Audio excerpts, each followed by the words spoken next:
Okay, welcome everybody to this meeting of the Schools Forum. I'm Colin Pearson. There are various people, I think, here who I haven't met before. It's awkward introducing people through this sort of virtual medium, so I'm not going to do that. I'm just going to say welcome to everybody who hasn't been here before. We're very pleased to have you.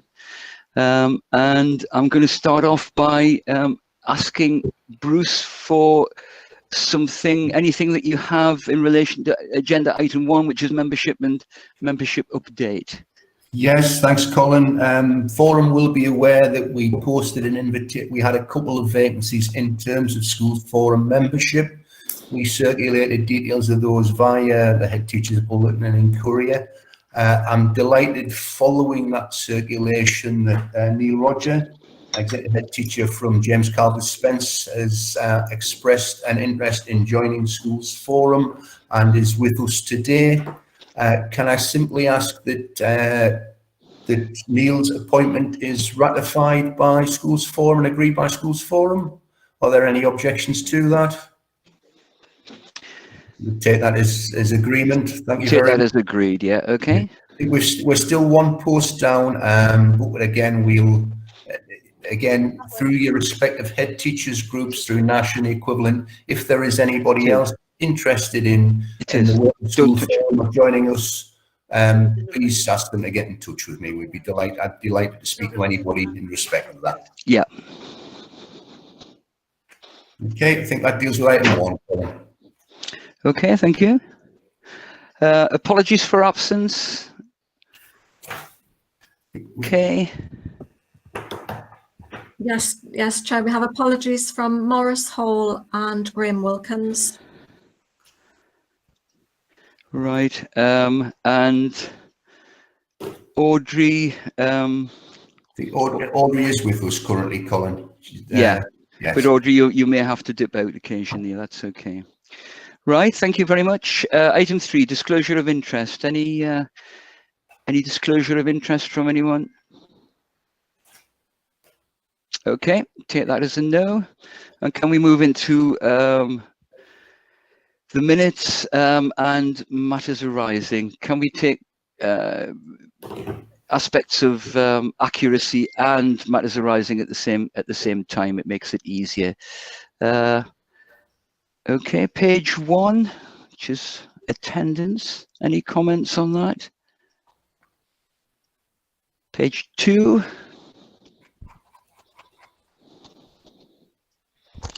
On behalf of, sorry, Richard, go ahead. Yeah, but because Graham's not here, just want to keep the Bright Tribe £1 million listed in the minutes, because I think that's something that ought to be in Northumberland and needs to be pursuing. We've been on at it for quite a long time now, and that money should be being spent on our young people. Okay. Audrey, can you give us any information on that? I'm not sure if she'll be able to respond, Colin, but I think we mentioned in the minutes, we mentioned in the minutes previously that was still being pursued, and Councillor Renner Thompson was also committed to try and get that money back for Northumberland. There isn't any actual update, I don't think, unless Councillor Renner Thompson's got anything to add. No, it's very much a hold and wait at the moment, but members can be rest assured that we haven't given up on it. It's not forgotten about, yeah. Okay. As you know, it's not an easy thing to be working on with, otherwise we would have had the money by now. Okay. But it's still in there. Okay, thank you, Guy. Moving on then to page 3. Anything on page 3? Which of the minutes, the items that were discussed, will be picked up later in the meeting with items on the agenda? Page. Richard. In there, Colin, as well. Yeah, and I'll probably be shut up for the rest of the meeting then. Don't worry. There are.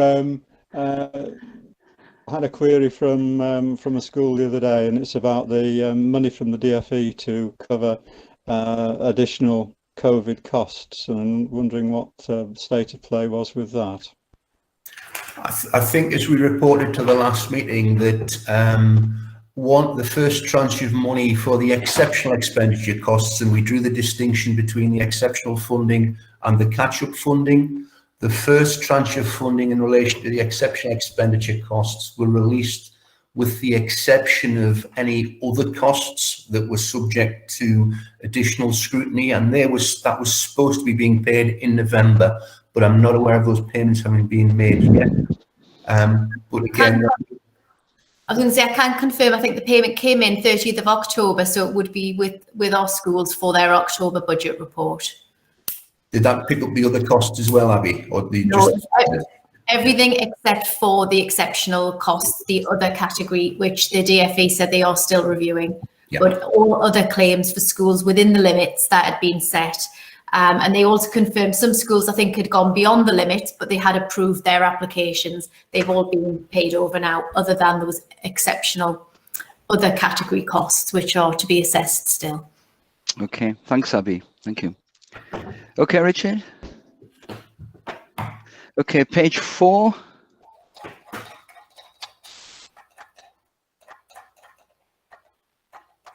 Page 5. Just in terms of page 5, Chair, just a couple of clarifications. 63.4, where the third line is referring to an increase of between 2 and 3% in per pupil funding, not pupil funding. Apologies for that one. Okay. Page 5. Page 6. Again, Chair, if I may, 63.7, just in terms of clarification, the larger element of the 40% increase, I think, just to put that in context before anybody tells me that no school is getting a 40% increase this year, which I'm painfully aware of, that was a part of the government statement that essentially the teachers' pay and pension grant elements were accounting for just over 40%, in fact 41.7% of their headline 4.8 billion. So while there are increases in the schools' budgets for 21-22, we need to bear in mind that a significant proportion of it will be accounted for by that teachers' pay and pensions grant. Yeah, okay. That point is well made, Bruce. Anything else on page 6? Into page 7. Again, Chair, apologies if I may, 64.4, the minutes currently incorrectly record an overspend of £6.75 million. As per the report that was presented to the last meeting, that should actually read £0.765 million. Again, apologies that hasn't been picked up earlier. Okay, right. We'll make sure the final minutes are correct. Right. Okay, page 7, anything more? Page 8. Much of this in the last part of the minutes will be picked up by papers, I think, in the rest of the agenda. Okay, can we agree the minutes then of the last meeting subject to those few amendments? Okay, regard that as a yes, and move into item 5, which is communication. You have 2 minutes of the Formula Funding Committee, which were held fairly close together, and it's worth saying that the upshot of those 2 meetings is really reflected in Bruce's paper on the agenda about the national funding formula. But are there any questions about those minutes? Ian I can't see on the list. Is Ian here? No, it doesn't appear to be, Chair. Doesn't appear to be. Okay. Right. So any questions on those minutes? I won't go through them in detail. No, I know Ian was able to attend the first meeting, but not the second meeting. All I would like to do is obviously put on record my thanks to the Formula Funding Committee for their assistance in formulating the position, which obviously feeds the school funding paper later on the agenda. Yep. It was extremely helpful. Okay, then the third item under communication is the F40 paper of October, which I found very interesting and a very good distillation, I thought, of issues that all schools are having to cope with at the moment. Bruce, do you want to say anything about that? Well, obviously that's a continuation of there is obviously continuing dialogue between F40 and government in respect of additional funding for education around COVID, and I think it's a position we very much support. It's obviously a follow-up to the paper we previously shared in September, and I thought again it provided a useful oversight of some of the pressures and some of the real situations schools may be facing. So it was provided simply for the information of schools forum in that respect. But again, it may be helpful for sort of schools forum members to take back and sort of draw out specific aspects which are applying it particularly to them, to their governors, in terms of just demonstrating that, in terms of that ongoing dialogue, in terms of, you know, current school operations. I think if happy to pick up any specific comments or issues that are arising. I was particularly interested, particularly moved, Bruce, I think I mentioned this to you yesterday, about the item which I hadn't figured with before, about pupils who are coming off roll to be educated at home, and the impact that might have on school budgets. And interestingly, there was a discussion about that. I think it was yesterday on the Today programme on Radio 4. I just mentioned that because it's something I hadn't thought of before. Yeah, page 4 refers to obviously a significant rise in elective home education numbers. I see Councillor Renner Thompson's indicating he'd like to speak. Please do so. Yeah, nothing in the document is a surprise to me. I have regular briefings about pretty much all the issues on here. But the F40 as a group is something that I'm relatively unfamiliar with. So I just wanted to ask about the effectiveness of it. Is it a good tool for communicating with the government? Do we get good response? Does it work? My personal view is, in practice, it does seem to influential. It does open doors, and I think importantly the communications work both ways, both in terms of as a communication up via F42 government, but in terms of, such as the paper on the agenda today, in terms of, demonstrable, tangible sort of briefings coming back down through F40 as well.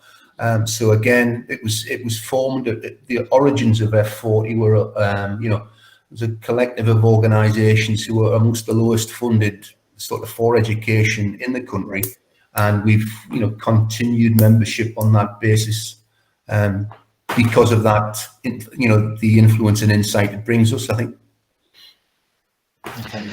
Guy, my experience, having seen several F40 papers before, and it's borne out by this one, is that they're usually very cogent. They distill the issues well, and they argue the point very clearly. I think it's a good briefing. And we do see responses from DFE sometimes, don't we? Yes. Don't we, Bruce? Yeah. Okay. Right, any further questions or points on the F40 paper? Okay, thank you for that. Move then into item 6, which is the SEN update. And Russell Pickering, I think, is here to take us through this. Yes, morning, Chair. Yeah, obviously the report was it was requested following the meeting, the last schools forum meeting, and really the report's been produced to provide a briefing in relation to SEN in Northumberland And we're going to cover, it's obviously been circulated, so people have read it, but it's going to cover a review of SEN numbers, including the increasing in those places for those pupils with education and healthcare plans, a brief update on the development of the new free school and the ARPS. It's got details of the balances held by the maintained special schools as of March 2020 and a little bit beforehand. In the commencement of the Northumberland Inclusive Education Service, a brief update on that, even though that just came into effect from September. I'll just go through some of the key points, and obviously if there's questions as I'm going through, I shall, That's great, Russell. Please do. Yeah. Yeah. So the first slide is really an update on the current position which we've got in Northumberland, and it talks about the overall number of students with SEN have not increased significantly in 2015, but what we have noticed is a shift from the number of young people with SEN support, which is the lower level of SEN, to those with actual formal assessment and an education healthcare plan. So you can see the table refers to the percentage of pupils with SEND in Northumberland, total percentage being 14.9, which is actually lower than the national average of 15.6. But the number of pupils at that lower level of SEN support is 11.4 compared to 12.2. But the number of pupils with an AHCP plan, which is where they've gone through a formal assessment and have a plan and then have resources allocated via the council, either in mainstream schools or in special schools, is actually higher than the national average. So that in itself places pressures on the high needs block, just by the very nature of the fact that resources are then allocated. You can see on the following page, there's a list of the increase in figures of children with education healthcare plans in Northumberland special schools, which again shows from 2010 to 2020 a significant increase. And obviously that in each year, a year-on-year increase means schools were constantly having to then look for capital projects to extend the capacity within those schools. I think initially the growth was managed by sort of class sizes getting bigger, but obviously as that numbers rapidly increased, it's not quite double, but it's not far off double the position in 2010. Schools have had to develop and have building work carried out. So you can show the percentage increase, and we're working on a prediction of another 9% increase for 2021, and we are looking at the processes that we have behind that to manage the requests of special school places. But in many respects, we're limited by the restrictions of the Children and Families Act, which allows parents to request certain things, and the local authority have limited grounds to say no. We can't say our special schools are full, for example. Russell, I think you're suggesting that on the capital side that we can expand to accommodate these extra pupils physically, but what we're constrained by is the running costs for the school. Yes, I mean the council's been very forthcoming and generous around allocating a budget to meet the needs of young people with special education needs, and there has been capital projects, but that you're right, that does lead to a revenue problem, because each of those students in a special school will cost more than they will cost in a mainstream school. Yeah. So that then places pressures on the high needs budget. Yeah. Okay. Thank you. So we've mentioned about the new additional resource provisions. Now we've established these, and we're hoping to have them up and running for February half term, and it's a pilot scheme to start off with. So we have two. One at Seatsluice First School, and one which will be on the Astley High School site. And these are in many respects, at the moment we don't have additional resource provisions, so we either have mainstream schools where students can access the support, or we then have special schools where they feel they can't manage within mainstream. So having additional resource provision, although it's classed as a specialist provision, it's on a mainstream site, so it's almost not quite a halfway house, but it allows for a higher level of support being provided to try and maintain pupils within a mainstream school. Although there are additional costs, obviously there will be some additional transport costs, and the schools placements are funded at a £10,000 level, as opposed to potentially 15 or higher level in the special schools.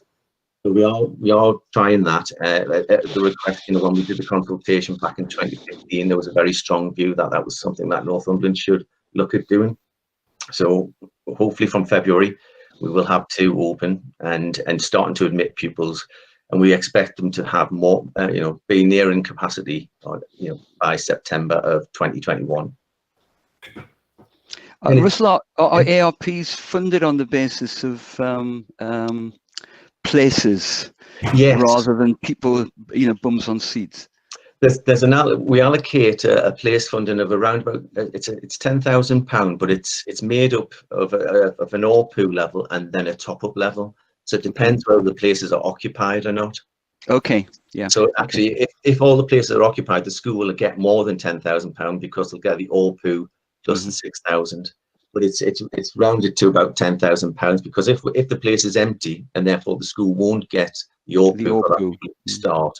Okay. If it's expected the place will be used within that year, you fund the 10,000 to sort of allow the school to have that ARPU as a place funding. Yeah. Okay. Thank you. We're also in the process of establishing a new free school, and we expect to have that online for September 2022, and that's going to be located in Blyth. And when it's fully opened, it'll have 80 school places from year 7s to 11. But again, it's expected to be a gradual build-up. As part of the process, it was 40 in 2022, 60 2023, and then 80 by 2024 to 2025. And that will assist with some of the pressures that we will have. Because a lot of the pressures we do have are at a key point of year 6, where students would be then transitioning into the secondary schools. Yeah. Okay. The next point in the report talks about the financial balances at the special schools hold, because I think the point was made around the special school bandings having increased for a number of years. I mean, I can only comment from 2016 when I started at the local authority, but I know they hadn't increased before then either. So the report covers the balances for the last 5 years. As you can see, many schools are actually in a relatively healthy position with regards to their budget, and I think that's in part because the schools that are on a healthy position is they have increased their numbers because of capital build, and also because of the way they've organised the class size. Many of them now have slightly larger classes for some of the pupils who can manage that. So there's been some economies of scales in there. So there are some schools, some of the smaller schools, that are having financial difficulties, which we are looking at. We're aware Barndale House has a significant issue with regard to budget, and the Grove has a surplus, but not a significant surplus. And Atkinson House has now moved into a deficit position, but none of those schools have actually increased their capacity due to the building. There are limitations around what we can do actually on their sites at the moment. Whereas Cleeveswell have increased capacity, Hillcrest have increased capacity, the Dales, we had the Ashdale site, so that increased capacity, and Collingwood has had some building work as well over the last couple of years, so that has increased its capacity quite significantly over the last sort of 18 months. It's probably a fairly obvious comment, but I'll make it, Russell, and that is in a mainstream school, if space gets tight, you can readily bring in a temporary classroom. Presumably in a special school, you can't do that because there are particular needs that have to be satisfied. Yeah, I mean, some of the solutions that have been relatively sort of temporary, but I mean, some schools have put in lodges. I think actually there's a lodge at Cleeveswell, Hillcrest, and Collingwood. But these are quite, nowadays these lodges are quite sort of sophisticated. Quite luxury, to be fair. Yeah. Okay, thank you. Yeah.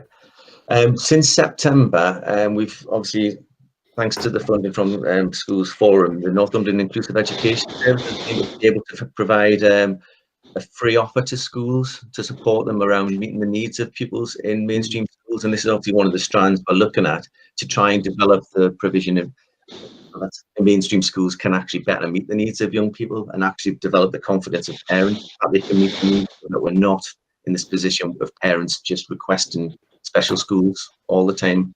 Because I think some of the reasons parents are requesting special schools is because they don't feel that children's needs are being met in mainstream schools.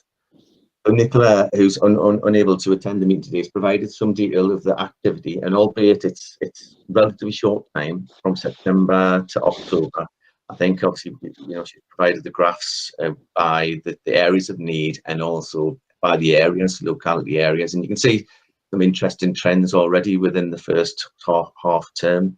You know, if you look at the slide that talks about total activity, we can see that there's a high number of requests for support and interventions in the Blythe area, and then everybody else seems to be at a lower level. And there's some interesting trends around it, specific needs. For example, autism. You know, there are very few requests for support for autism support within Ashington and Morpeth area, and the South East Northumberland Roman Catholics and the Pax Christi Catholic area. But everywhere else, there seems to be quite a significant demand for support around autism. And autism is one of those areas where, you know, schools do find that they need additional support around. The emotional well-being support, it's interesting that again, ANIC stands out interestingly quite high around that. I haven't got any sort of in-depth insight into why that is. I think all I'm able to report on is actually the trends, and as if they continue as long-term trends, I think obviously that will be able to look into in more detail and provide an update on. It'll be very interesting to monitor this, Russell. And it would be good if Nicola could keep us advised at some future time to see whether these graphs even out a bit more, and if not, why not?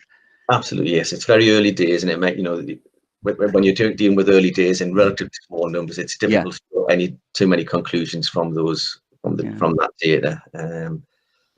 And obviously, there's other areas of speech language and communication support. There isn't any sort of major outliners there. You've got a few higher ones and a few lower ones. Sensory support seems to have a higher input in the Berwick area, but often theirs is quite well identified because it's such a specific support around children with either hearing impairment or visual impairment, and they would have been well known to the services anyway. So they're often not dealing with new referrals, but a sort of more steady caseload. Okay. And then at the bottom, there's a sort of summary around the types of work carried out, and a total of 863 interventions, which over a very short period is quite impressive. You know, over the probably about a 6-week period for the team to be getting involved, bearing in mind the restrictions that are in place at the moment.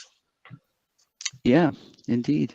So again, the summary is the report provides an update on the various aspects of SEN within Northumberland. Hopefully it's been informative. I'm happy to deal with any questions around that. I think I've gone through it fairly quickly, but hopefully people have had a chance to read it and I've picked out significant points within it. Okay, any questions for Russell, please?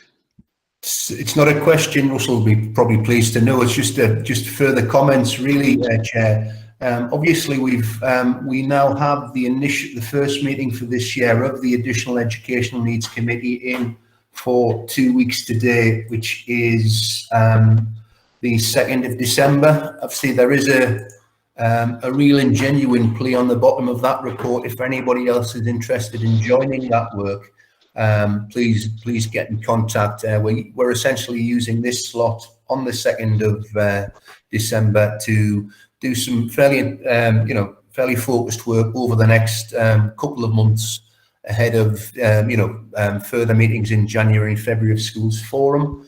I think what was demonstrated by the balances is that like one size and one mechanism doesn't necessarily fit all, and we've got to, rather than simply looking at banding levels, have to take a step back and look at how we use high needs funding per se, and see whether or not the current mechanisms are fit for purpose in respect of that across both our mainstream schools and special as well. And obviously we've got data there from our maintained schools, but have invited and would welcome input from Sarah's in the meeting, but also from Hexham Priory as well, and that invitation has been extended. Okay, thanks, Bruce. Anything else for Russell? Russell, Richard. Very pleased to see the report. Very interesting. I'm getting anecdotal evidence, I suppose, backed by that F40 report, that there is an increased need in schools for behaviour management, and Senko's tell me they're very busy now. People only get in touch with me when there are problems, so it might well be that in nearly all the schools there is no such problem at all. But is there any evidence that students being absent from school because of COVID and interruptions to the schooling currently are having an impact on demands for SEN and behaviour support? Are we doing anything at county to try and collate and find out what's going on? I think it's obviously the whole situation is very difficult, because obviously the way children are being taught are in bubbles, and children have to be isolated for various outbreaks within school. I'm not aware of any strong evidence coming through where there's either an increase in demand for requests for EHCP assessments, or that there's, you know, it's early days with regards to that service, because previously that service would have been a buy-in service. So looking at behaviour, I'm not sure that there's any particular trends within that. The 6 weeks of the inclusions education service. Emotional wellbeing and behaviour support, again, the area that seems to have the most referrals in around that is ANIC. But then there aren't large numbers across anywhere else. I mean, ANIC's looking at around 24. Haven't got the in-depth data around that, and I think that's probably something that will be, as we're looking at the referrals that are coming into that service, we'll be looking at what are the reasons for those referrals, and I think we'll be able to interrogate that a little bit more to whether there's any particular issue that needs to be addressed. Like the anecdote, I mean, I'm not aware of any strong sort of information coming through around that. Thank you. Welcome, Sam. Hi. What I would say is that there's been quite a coordinated multi-agency approach to supporting children and young people coming back to school. So there has been an intervention called there's feedback. I don't know if people can still hear me. What we have got is a coordinated multi-agency hub that has specifically looked at children and young people experiencing social, emotional and mental health needs. And that has been combining the services that you've had some data about there, but also with our colleagues in early help and primary mental health workers as well. So we've had quite a tight multi-agency coordination around supporting children and young people who will find it difficult to either come back into school or who are experiencing difficulties while at school. Is that okay? Okay, Richard, anything more you want to add? Colin, could I jump in there? It's Mike Dean Hall. Yes, please, Mike. Just to pick up really on the couple of bits in the report, thank you, Russell. The one particularly around my area up in the north here, with the issues around the Grove not being able to physically expand, and sort of combine that with the issue on the budgets and numbers. And I know Penny's been for a little while trying to seek some support for something capital-wise to look at the Grove as a facility, combined with looking at the snapshots of interventions. Berwick is obviously, I'm picking that out particularly, but there are several areas of higher demand, and there's spikes on all of them. Is there any movement there around looking at supporting the Grove with some kind of capital project? Because I think physically where they are, they can't actually expand, can they? That they're landlocked in all areas, and I know she's having to look at various different ways of operating and working in spaces, but the pressure is becoming more acute there. I don't know if there's any option for looking at capital builds there. She has the support of the entire partnership to look at how we can do the additional needs and special needs better in the north, and obviously geographically we're a bit challenged to be away from where the population densities are and where the services tend to be. So I know it's an ongoing issue and it's been there for a while because you can't really change the geography, but just wanted any movement there. I don't know whether Audrey or Sue want to respond to that. We have had, we are aware of the issue with regards to the Grove, obviously, because as you mentioned, there isn't much we can do on the physical site we've got now. The numbers have been fairly static at the Grove over a number of years. They haven't increased massively, but I think obviously the needs of the children are sometimes more complex. So actually, although the numbers might not have increased because they have more equipment and take up more space, I think it has become quite cramped within that school. So with that, and it certainly is an issue that we're looking at, but I don't know whether anybody can comment any further on that. Either Sue or Audrey. Yeah, I'll come in a little bit if you like. Yep, Mike, obviously the County Council are really committed to capacity growth within special educational needs. There is a sum of money identified in the Council's medium-term financial plan to allow us to do that. I think what we need to do as a local authority is get a strategy around that investment and where it actually needs to take place, and that is a much bigger piece of work for us to undertake. But it is work that's currently ongoing, and we are fully aware of I suppose the issues that Penny's got up at the Grove in terms of her capacity, and as you can imagine, she's higher up the list than a lot of schools in terms of addressing that issue for her. Okay, thank you. Chair, could I ask a question of Russell, please? Yes, Debbie. Sorry, I joined late, so apologies for missing part of the presentation, Russell. And thank you for your report. I really enjoyed the visuals, and the layout of it made it very straightforward to read and really informative as well.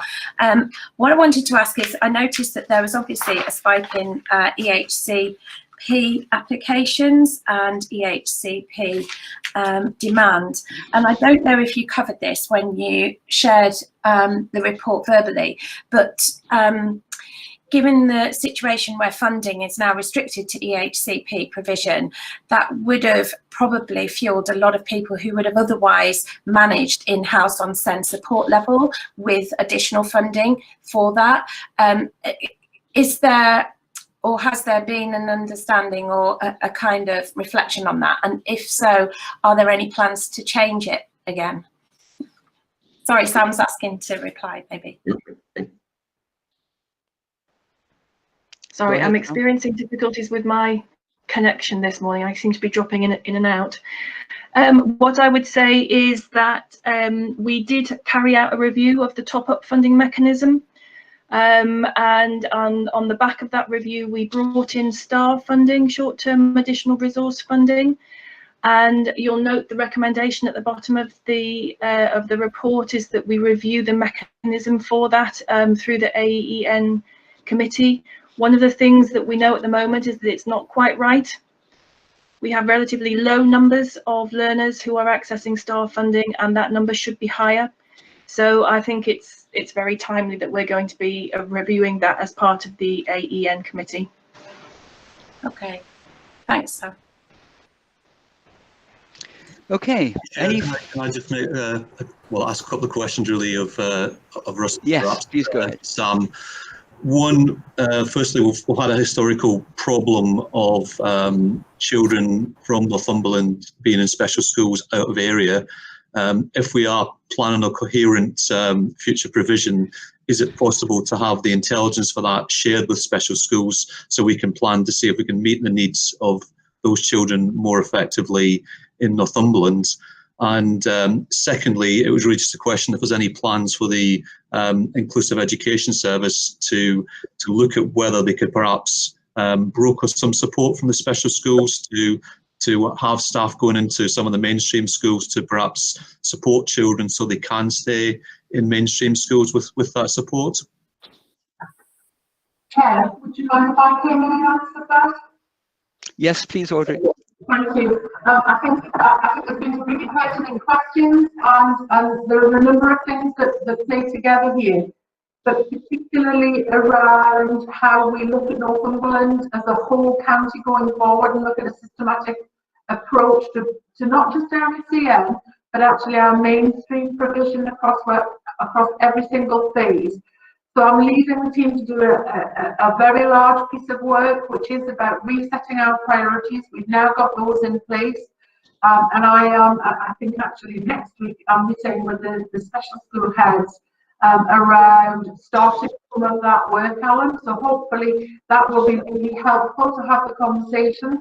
What I'm avoiding is having singular conversations. This has to be a system approach, so that we look at all of the areas across it together at the same time. That will include capital development. It will include how do we look at our breadth of provision, where's our specialist provision, what informs our decisions moving forward, and that's really, really key. So particularly, Alan, I think you just said about using the data to tell us where we need to go. We need to do a piece of work around projecting some forward figures and stats for the future that will help us plan much more clearly and much more securely.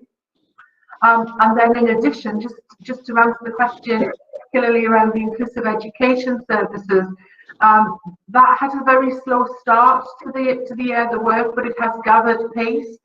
We would like to see how that develops, and certainly within my thoughts at the moment, but for wider discussion with everyone, is to say, how can we look at outreach services, and how can we do how can we use our really good resources that we currently have in the county and share that more broadly across the county? I agree, we have a number of children who leave the county, who don't have to leave the county, but we have out-of-county placements that perhaps we could reconsider whether or not we can meet that need better in Northumberland going forward. But I can't say we can do that until we've finished all of the discussion and understand exactly what we need in Northumberland to meet everyone's needs. And I want to future-proof that, so that whatever we start to do needs to be something that's there, certainly medium term, and has some dynamic ability to manoeuvre for the longer term. What I don't want to do is a stop and start process, but I'll need everybody involved. This isn't my decision, it is our decision as a whole county to take this forward. That sounds, Audrey, like a strategic approach. Do you have a time scale for that? Sorry, I put my microphone off too quick there.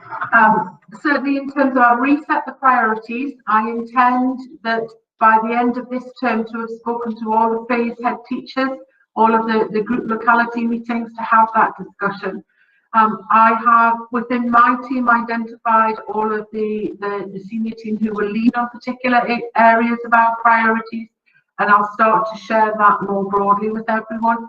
I expect to, certainly I'm hoping by early springtime, late springtime, to at least have a roadmap as to where we're going and what our key priorities would be within the next year for sure. Okay. It sounds like the AEN, the High Needs Committee discussion, is going to be an interesting one.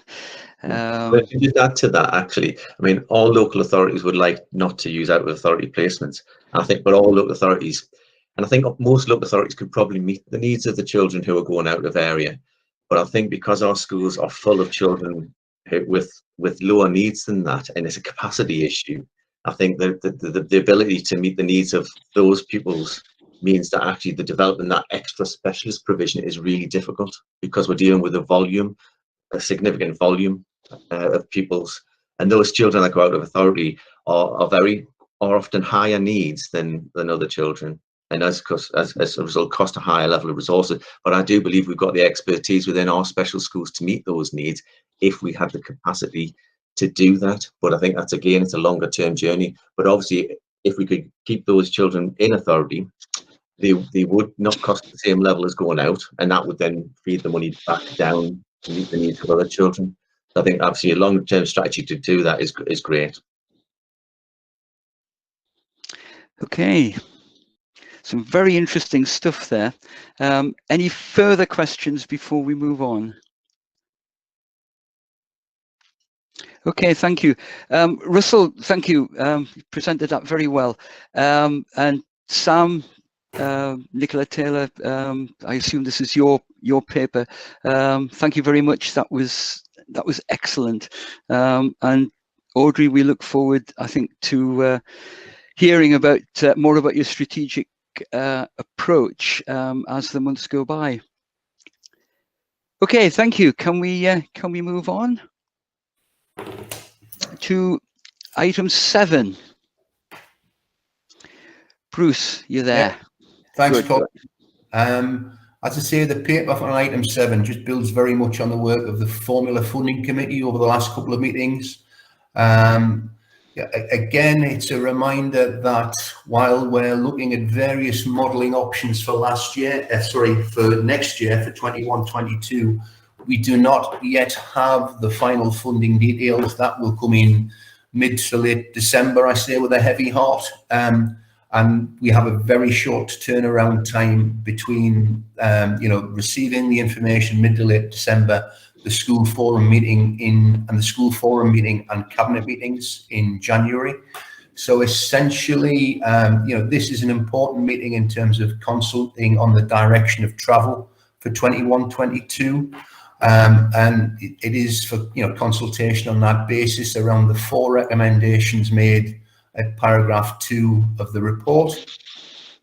In terms of background, hopefully everybody at the meeting is familiar with the DFE's renewed commitment to move towards a national funding formula report.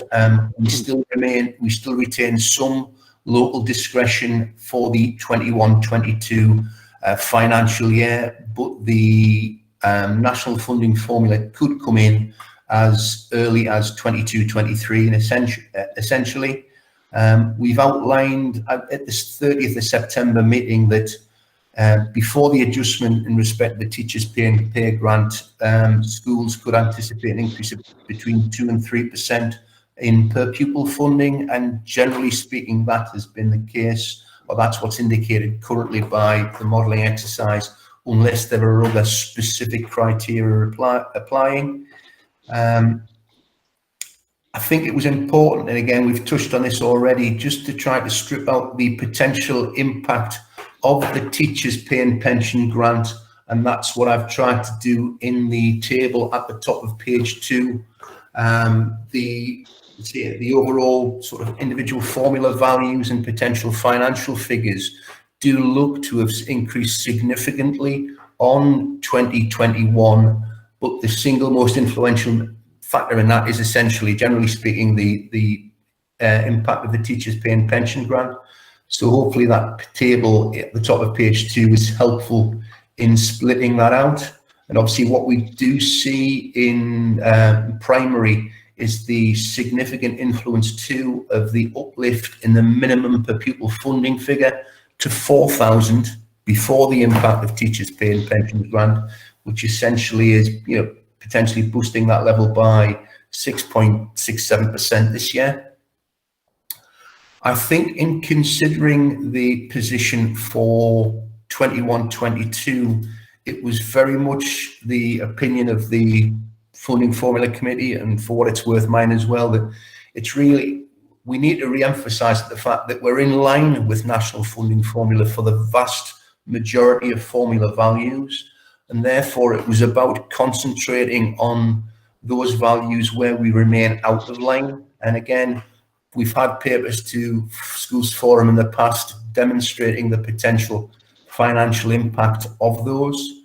There are 3 key areas really where we're out of line in respect of where Northumberland County Council rates are different to national funding formula rates. And again, they're highlighted in the second table on page 2. Essentially, in both OPU for primary and secondary key stage 4, we're currently above national funding formula, but remain significantly below national funding formula for low prior attainment, as has been discussed at this meeting, at the forum in the past. I think what's proposed in the table on page 2, the second table on page 2, arose from a discussion at funding formula asking for essentially a more strategic approach in line with current schools forum directives and opinions about how to move in a gradual and managed fashion towards national funding formula. And hopefully, that's what emerged from the work of the Formula Funding Committee over the last 2 meetings. Just to again highlight some of the key information in those columns. In columns B and C respectively, we have the respective national funding formula, NFF, and Northumberland County Council values for 2021. And we also obviously have had published the national funding formula values for 21-22. And that's where there is, a significant, I think it's fair to use that term, divergence between the two rates. Given that we could potentially have a maximum of 2 years to move towards national funding formula, we were essentially asked to model whether or not we could do that in 2 equal steps, which is what we're proposing to do. So in practice, whereas in 2020-21, to take the example of primary OPU, we were £62 in excess of national funding formula values. We would essentially, for the proposed rates for 21-22 would be £31 in excess. So that would give us a figure of £3,154 for OPU. Again, laying out a 2-year plan, and again, that was an attractive option from the point of view Funding Formula Committee. Removing the rest of that £31 could potentially then see us in line with the funding formula for 21-22.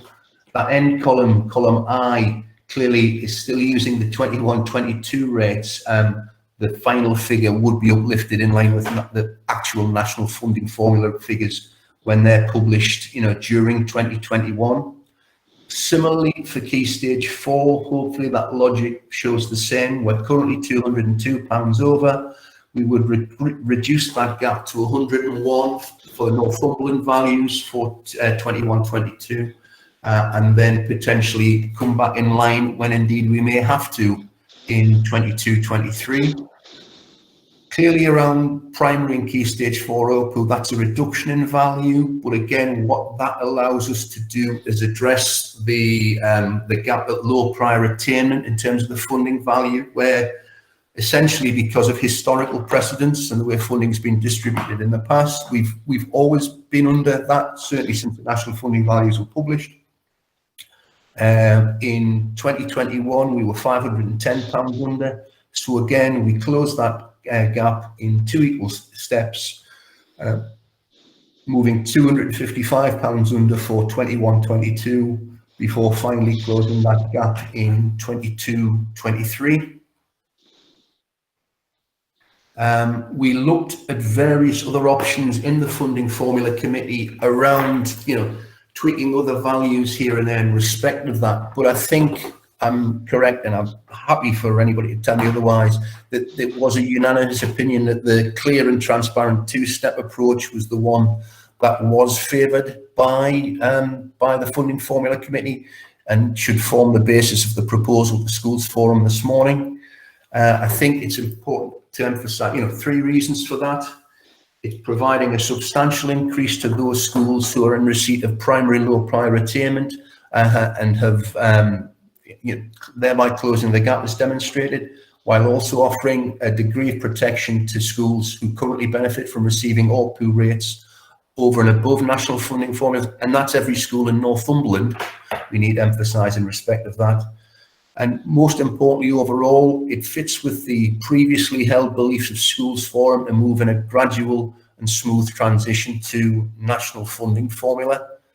So I'm going to stop for a breath there. Just welcome any other further comments from Formula Funding Committee members, or take any other questions in relation to that. Throw that open to the meeting. Okay. If there are no questions, I'm happy to move on. Hopefully we're not missing anybody.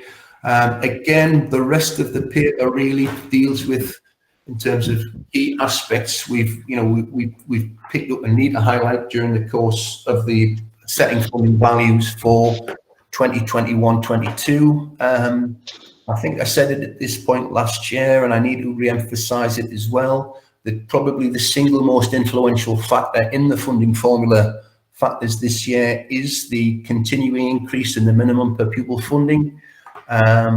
Within the funding formula, it's responsible for the distribution of £2.6 million of the increase. Essentially, it's particularly significant this year for our primary schools because of the larger increase there in relation to that.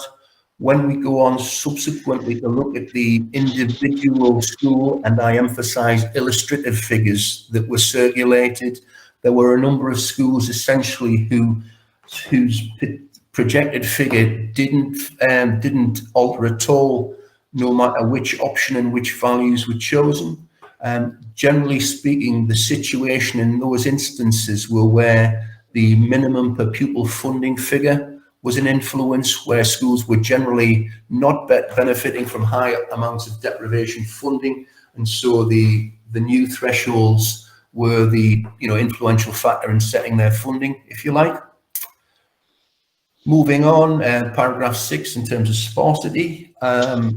Members will remember that we spent some time discussing sparsity last year around the setting of the funding formula for 2021, and we introduced the exceptional formula factors as we presented a case to the DFE around the argument that said we should be using road distances in this measure rather than the as the crow flies measures used by the DFE.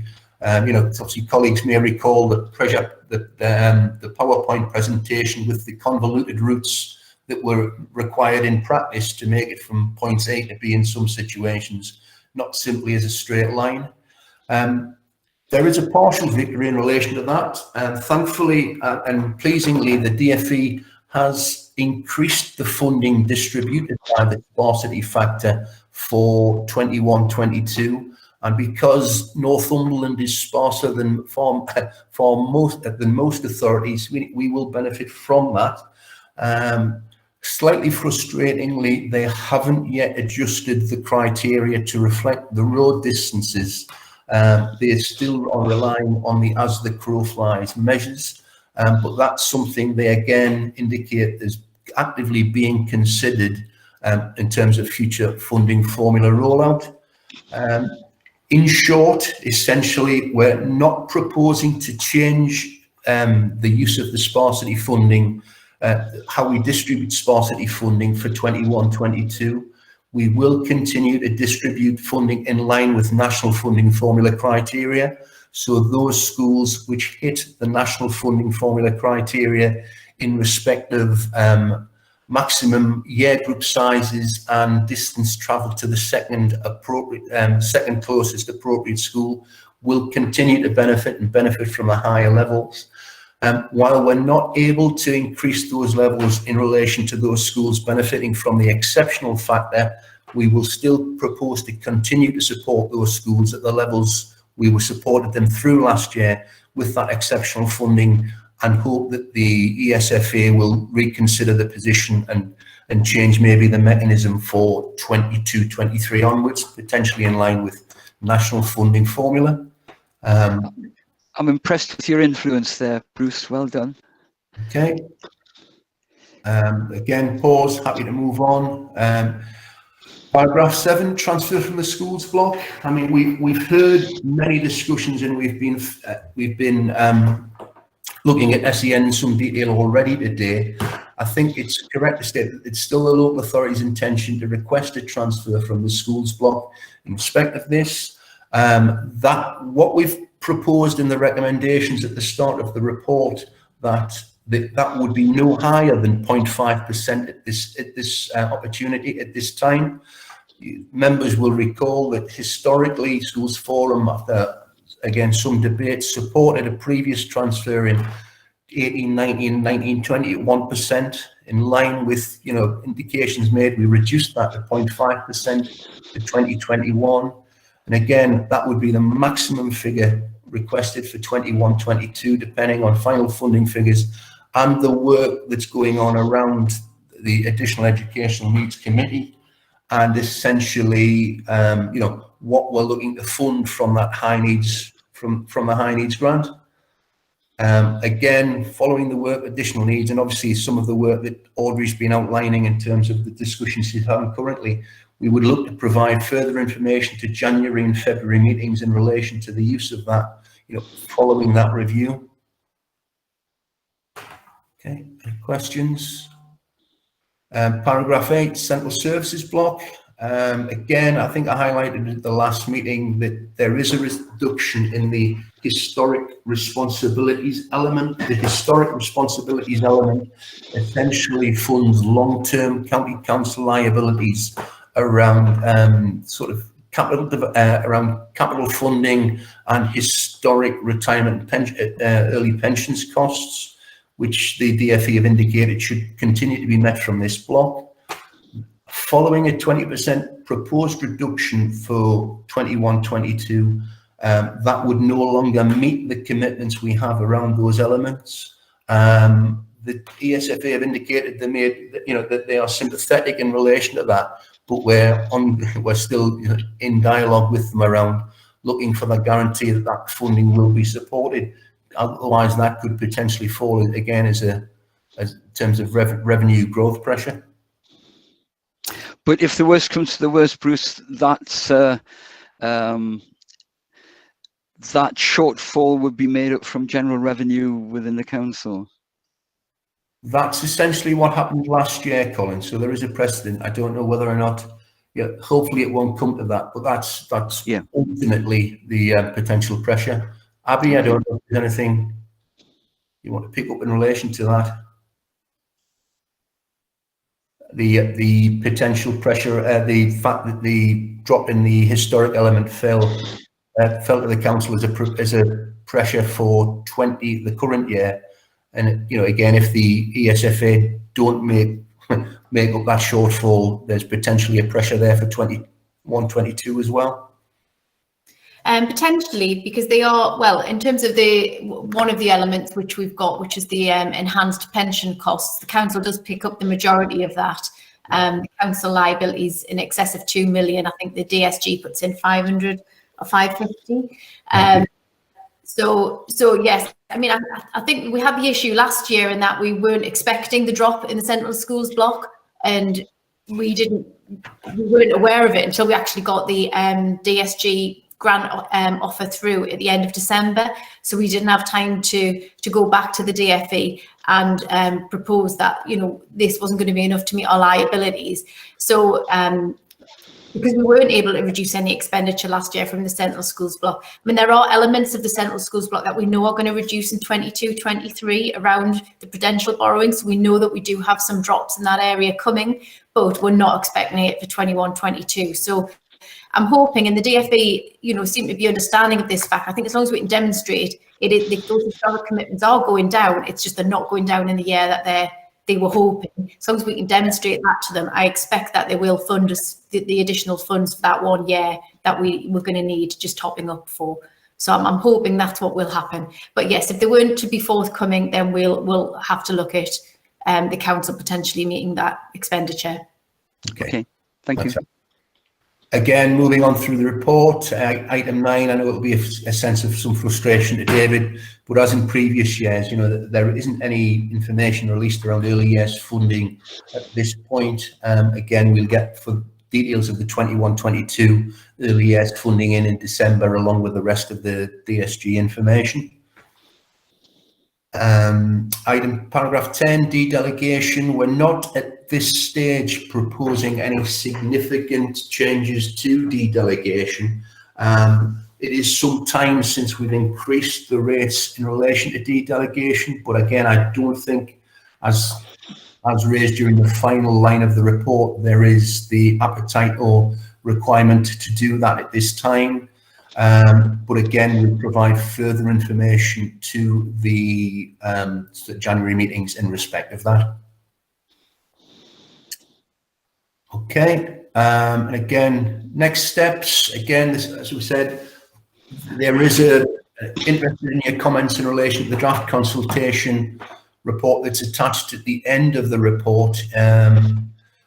Following today's meeting, we will consult formally with schools ahead of the final budget setting report going to Cabinet, and then the results and final recommendations to Cabinet will be reported back to the January Schools Forum meeting, and then ultimately used to set our funding formula values in the response that needs to go off to the ESFA by the 21st of January 2021.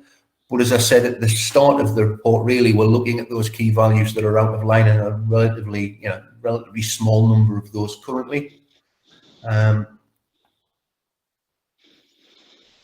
Moving on, and as ever, hopefully the table at Appendix A should be helpful in showing that, as I've said previously, we are in line with national funding formula for the vast majority of the values now.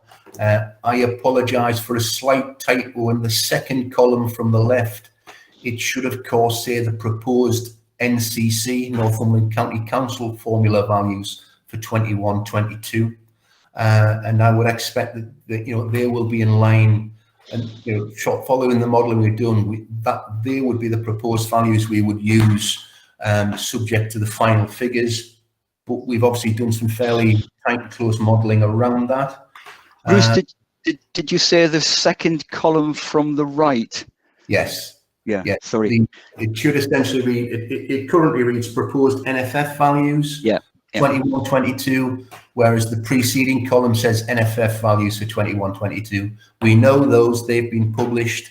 The column next door essentially is the proposed values that Northumberland will be using in its formula setting for 21-22. And as you see, we're in line with the vast majority of national funding formula values. We've already outlined in relation to ORPU, those percentage increases are heavily influenced by the inclusion of teachers' pay and pension grant element. Lump sum remains in line with national funding formula, and you'll see, generally speaking, the increase has been between 2 and 3%. It isn't a generally inflation uplift that is used for free school meals. It's a slightly lower, more specific one, which accounts for the lower percentage increases there. Deprivation, as you will see, the figures have changed between 2021 and 21-22. That's as a result of the introduction of the updated EDACI figures from 2019 into the funding formula for 21-22. Obviously, we'll wait and see what the potential impact of that is when we get them through. Given the values have increased, I just wonder whether or not it's resulted in an overall decrease in the overall numbers if they're essentially distributing the same amount of funding via deprivation. But again, we wait to see in relation to that. We've talked about the increase in the primary low priority attainment, and the other figures, as you say, are in line with the national funding formula. And last but not least, you will be aware that obviously there's reference to the Appendix B, which was circulated separately, both in Excel and PDF form. I can't emphasize heavily enough, of course, this is not a prediction of DSG funding levels for 21-22. It's simply a what-if scenario if we were using the 21-22 levels on the data that was essentially from the October 2019 census. The formatting and the figures are essentially dictated by the tool distributed by the ESFA, and it does cause a number of outliers and sort of discrepancies because it's reliant on 2019 data and names. You will see that, top of the list, we've had Ponteland Community Middle School has subsequently reorganised, and that will be picked up in the second lot of data. Faye, I know you raised the same question last year, why you were still called Kielder First School, because it was a year out of date. But thankfully, as you're aware, and you will see from that list, that was subsequently updated when we get the new data through in December. Thank you. You're welcome. We've highlighted in purple the option essentially we're going for, and again, as I mentioned before, where we've highlighted the schools in blue where there wasn't a fluctuation across any of the options.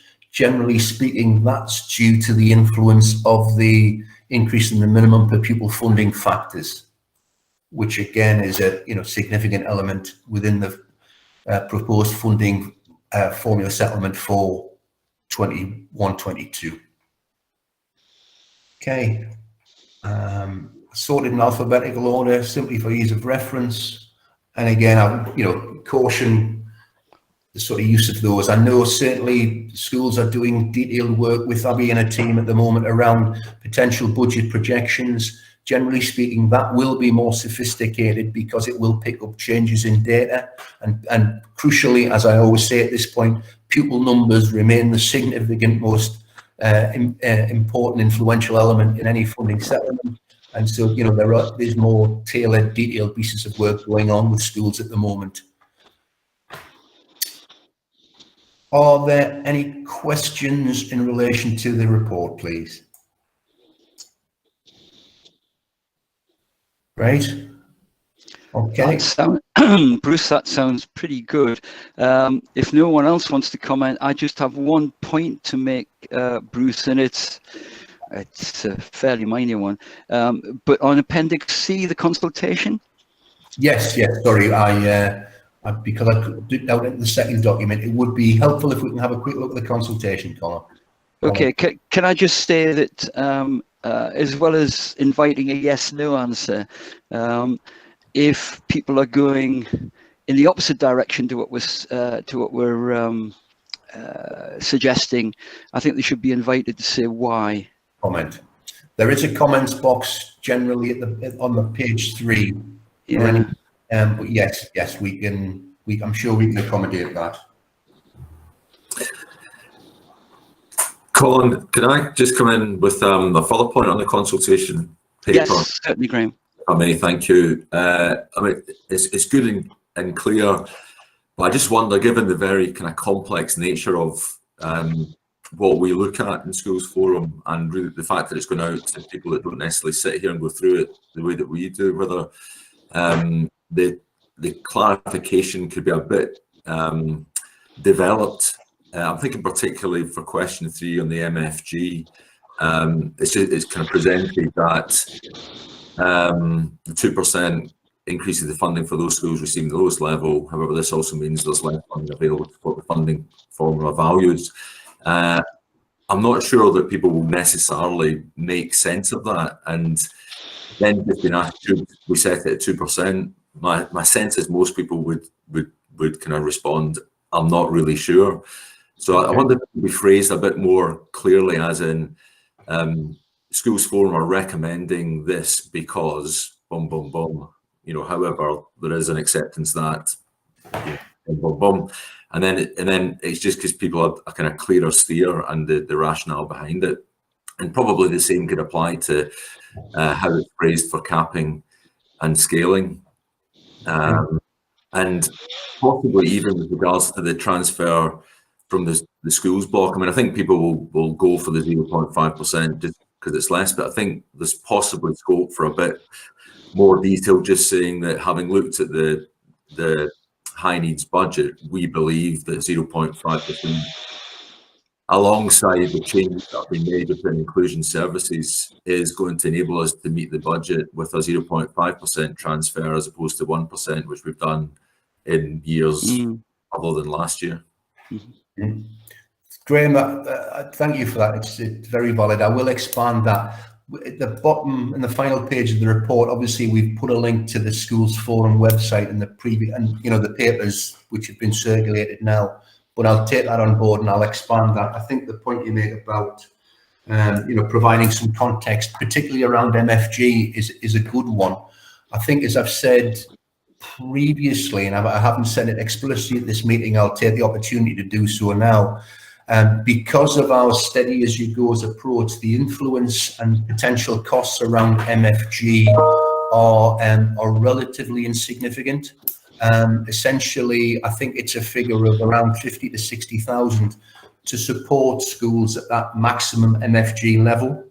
Now, when I was speaking to colleagues from other authorities across the Northern Region Finance Group, I was intrigued as to why they weren't setting a higher level MFG. But if schools are more divergent from national funding formula values currently, there were significant costs arising from that, running into millions of pounds in some contexts. Wow. So I think it's a good point, and I will expand that. Thank you. Thank you. Bruce, I don't want to add to your pressure or yours, Graham, but do you have time in putting this together to just let Graham have a look at your amendments for that appendix? Sure, no problem. We'll do some work on that today. Would you be happy with that, Graham? Yeah, you don't need to run them past me. I think Bruce has got the point, so I think it's just a couple of adaptations, but then good to go. Okay. Okay. Yeah. Thank you. Thank you. Okay. Any further questions or points to be raised? Right. Bruce, I think you and the Formula Funding Committee deserve much thanks for that. It's never easy. The decisions aren't easy, and then presenting the decisions are a difficulty in themselves. And I think the lack of comment is testament to the fact that the decisions are good ones and they're well argued. So thank you very much for that, to everyone involved. So we can take as agreed the support of the recommendations made in paragraph 2. Are we okay with that? Okay, thank you. That's adopted. Gosh, that's easier than I thought. Can we move on then to item 8, the work programme? I don't think there's much to say about that. Indeed, yes. As I say, it's just a highlight of I would ask just to check that all members have those future meeting dates in their diary. I probably qualify for Optimist of the Year by suggesting that by January we will be back in Committee Room 1. It's a wonderful thought, but in practice I suggest we may still be meeting via Zoom. If we're back in Committee Room 1, I'll personally get the biscuits in for that meeting. But again, it's highlighting that we have got that meeting of the Formula Funding Committee set for Wednesday, the 2nd of December, 9:30. We'll set that meeting up virtually. We've got details of last year's members, but if anybody else would like to get involved, formula funding or high needs? Sorry, high needs, additional needs. Thank you, Colin. Okay. It's just got nearly all the way through, and then I dropped one. Never mind. Okay. And the date Colin, of next. Just jump in there, Mike Dean Hall. Just to say, I've actually found the remote bit in terms of geography and time management advantageous. I didn't know whether this is going to be pursued in future as a way to integrate a face-to-face for those who want to, with a remote version that allows us a bit further away to jump in and jump out without a couple of hours in the car. So hopefully that's a thought. I can see lots of nodding heads on the screen, so hopefully that'll be considered. Thank you. I think that's a point well made, Mike, and Bruce, if you can bear that in mind. We have the Prime Minister setting the style today, so I'm sure we can follow. Okay, so finally the date of the next meeting, Wednesday 13th of January. And I think we'll assume at this point that we have any other business.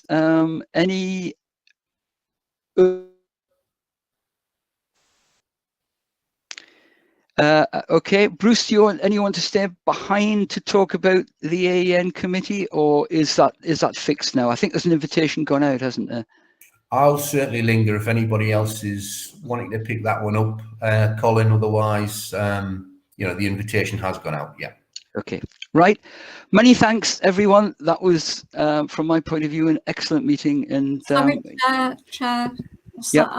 Someone's indicated to speak. Oh, Debbie. Yeah. Is it no? Sarah. Hello. Sorry, Colin. Just to apologies for coming late to the meeting. But just to confirm, Bruce, that Andrea Mead and myself would be very happy to be on the Additional Education and Needs Subcommittee if the forum's happy with that. I don't think we've had any information about meetings, so but just say that we are very keen to be involved, if that would be all right. I'll certainly forward. I know I've been in touch with Alison around some of the sort of financial information, so again, we'll just tie all that up. That's great. Thanks, Sarah. Lovely. Thank you. Thanks, Colin. Thanks, Sarah. Okay, thank you, everybody, and that's the end of the meeting. Okay. Thanks, Thank Chair. you.